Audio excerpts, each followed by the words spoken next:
Welcome to the Citizens Hut. Today, let's talk repeat. Ever heard of that word? It's actually an acronym. RIPID. Let me ask you, why do bad leaders rule for several years and get elected for several more years to continue their devastation of the country they just finished damaging? Why does an electorate rush blindly to elect the same manner of people that put their lives in jeopardy or harm's way by their governance?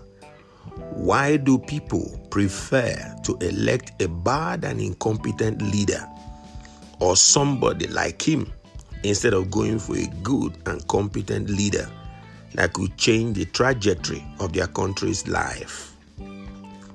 What effective tool or weapon could have given them such capabilities to continue to replicate their evil governance without appropriate repercussion? That tool, that weapon is what we call repeat. RIPID. That's an acronym for religion, ignorance, poverty, illiteracy, and disease.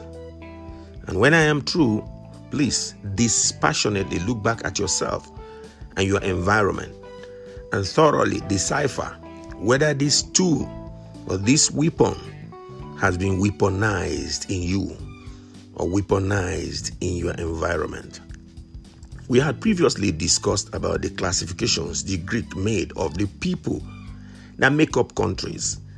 They said that every country is made up of three kinds of people: the idiots, the tribesmen, and the citizens. The idiots are people who just don't care about what happens. They usually relate what they do to something else. They don't relate it to their outcomes, the outcomes they generate. If they are in government, they will steal and they won't bother. If they are not in government, they will collect bribe and vote any other idiot because they just don't care. These are the idiots. It doesn't have to do with their mentation. It doesn't have to do with their educational qualification. You can be a professor, but you are an idiot. The second group, the tribesmen, are people who look at every other thing from the perspectives of their tribe. They only believe in you if you are from their tribe. And their tribe can be their ethnic group, religious groups, professional group, or even cult or occult groups. And let me tell you, your standard of education does not take you out of classification with the tribesmen. You can be a very well-educated man, but you are still a tribesman by your behavior. And these tribesmen, if they are in power, they alienate the rest and look at everything from the tribesmen perspectives. If they are not in power, they always vote or prefer to vote in their tribesmen, even if their tribesmen are incompetent.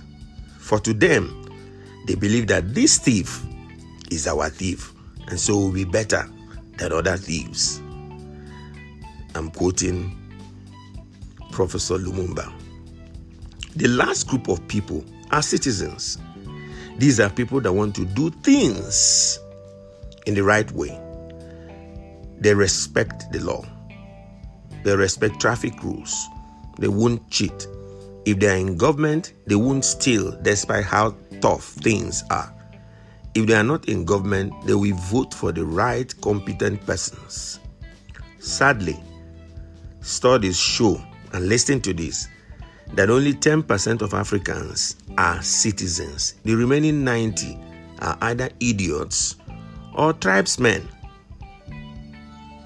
Sad statistic, but very explanatory. Same studies also show that tribesmen can be changed to citizens through orientation, and idiots can be changed through training, education, modeling, empowerment, and constant reinforcement of the law. But bad leaders thrive on using tribesmen and idiots to remain or come back to power despite their performance. They know for sure that if they apply any of the above, they will lose their positions. So, they make extra efforts during their governance to reinforce and weaponize RIPID, R-I-P-I-D. They might not be deeply religious, that is the R, but they will garner a group of religious persons of their type who will manipulate and capitalize on some religious teachings to make them look good and smell good too. They spend so much in this direction, weaponizing religion, not for advancing the religion, but to advance their cause, which is to remain in power despite their incompetence. That is R. So we go to I. Bad leaders, through their incompetence, reinforce ignorance. That is I. They don't bother with training. They don't bother with balanced social mobilization, targeting the ignorant and their channels of communication.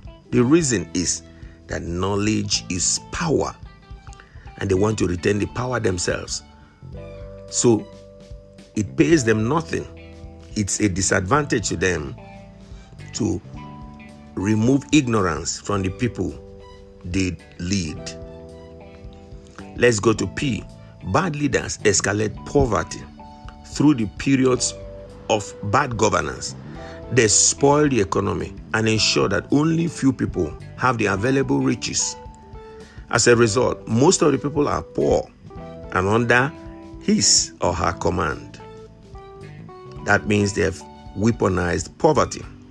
Bad leaders strengthen illiteracy. That is I again. Why not?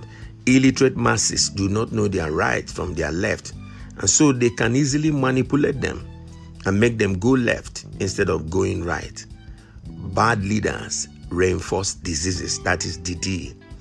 They are not interested in making the diseases go. For one reason, when people are sick, they are thrown off the safety net, and their confidence and boldness go with them. They become vulnerable and therefore fall under their command. This is the weapon called RIPID. It's very effective and works like magic for bad leaders. This weapon is self-reinforcing. They reinforce themselves. Holding on to wrong religious teachings reinforces ignorance, and this reinforces poverty, and this reinforces illiteracy, and this reinforces diseases in a vicious and self-interacting way. Bad leaders weaponize religion, ignorance, poverty, illiteracy, and diseases. Look out for them. So let me ask you, how many idiots and tribesmen are in your country? Already we found out that the whole of Africa, 10% are citizens. The remaining 90% are tribesmen or idiots. So for your country, for Nigeria, how many idiots and tribesmen are in this country? Note, if the numbers are not reduced, then the bad leaders will continue to have a field day. But you can do something. You can choose to become a citizen today. You can choose to provide orientation and training for those idiots and tribesmen around you. But you must achieve the first step, because you can't give what you don't have. You can choose to do the right thing and work to elect good leaders. Welcome to the Citizens Hut. And here we inform and transform you.